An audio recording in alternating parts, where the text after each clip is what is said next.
Once you open the Roast Tech program, you can see that we have a quick reference guide.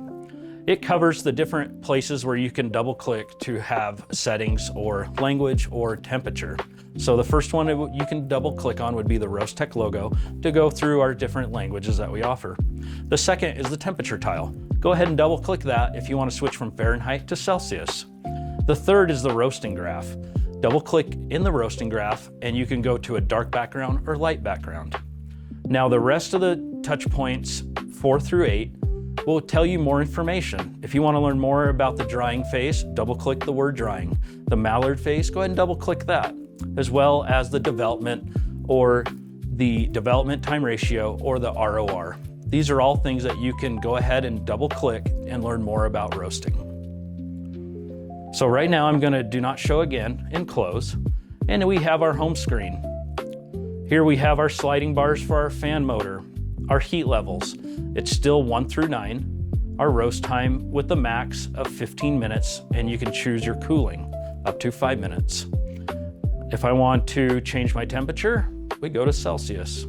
So remember, we can learn more about the development phase if we just want to double click development.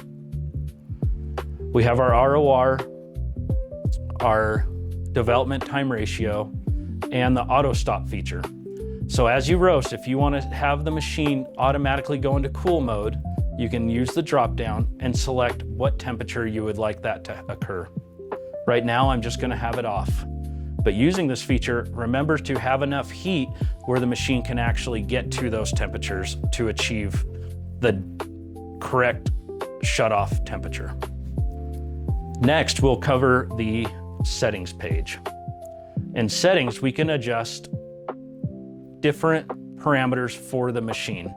So here we have the units, Fahrenheit or Celsius. The thermistor, we'll always use the external thermistor, the one that goes into the beans. We have an altitude adjustment and voltage supply. Choosing your voltage supply, low, average, or high, will help recalibrate the machine in the different heat levels.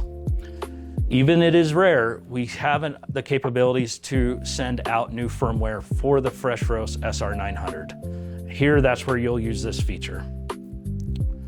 We have different graph backgrounds as well as the language selection. Right now, you can see we have our device, but it has not been connected.